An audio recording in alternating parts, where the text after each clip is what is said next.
In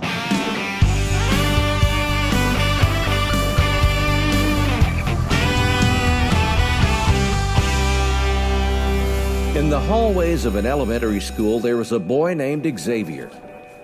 By his peers' standards, he was strange, and his differences got him into trouble. Fellow students would bully him for who he was.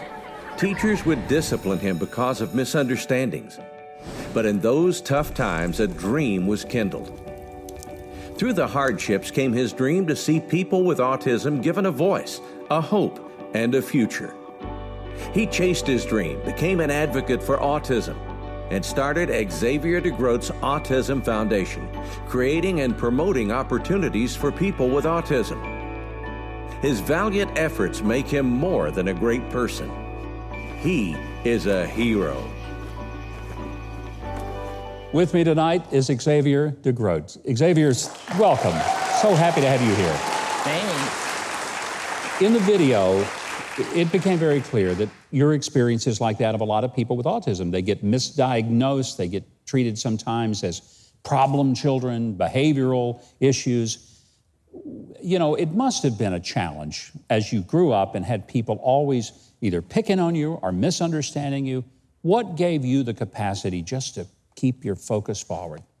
I would never let anyone tell me what I can and can't do. I was labeled very frequently as a child, and I was misdiagnosed with ADHD, also given Ritalin when I was 4 years old.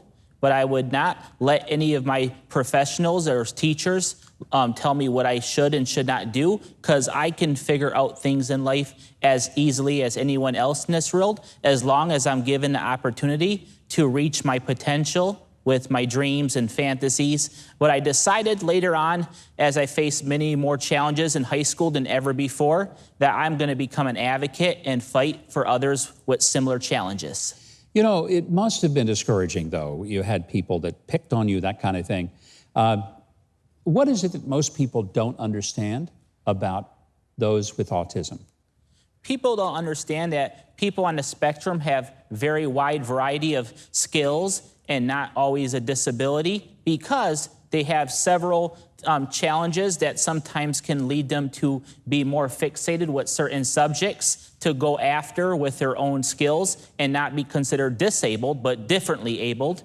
And I was one of those when I was a child with memory, with photographs and history. I could go on and on telling many students and teachers about what I learned on my own, reading books about Theodore Roosevelt or several other people like Henry Ford, because I've been very interested in history as a child as well. And I would be very, quite honestly, my own educator. And ever since I've learned on the autism spectrum that people have quite the astonishment to make a proof that they could do things as good as others, I've been one of those that has really been motivated to disprove any of my doubters in my life and move forward. One of the people that really told us about you was my friend Rudy Giuliani, who somehow you became friends with, and he got you to the White House and met the president.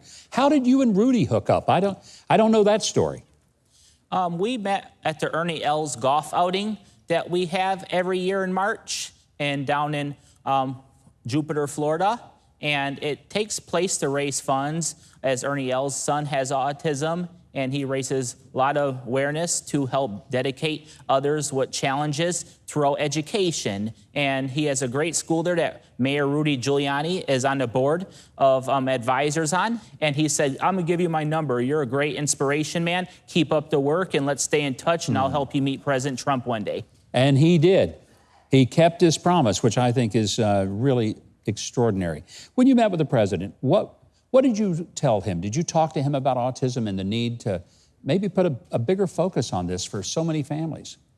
Yes, I've told him to help network me so we can get many other families with, or people that are very interested in helping people with autism. One great example of that was Dr. Temple Grandin, a real known scientist that has autism, has been very eager to help mentor people on the spectrum. And so I used her strategies and principles, reading her book, Thinking in Pictures, to help others with autism challenges, because autism is a wide spectrum that has different needs depending on the function of them or depending on their interest and fixation. It might be art, it might be physics, it might be history. So thinking in pictures is a frequent thought that I've been able to find out a lot of parents said their child may have great skills at, or either drawing and giving good memory, being a photographer, or even becoming a communicator in the public. We can communicate just like anyone else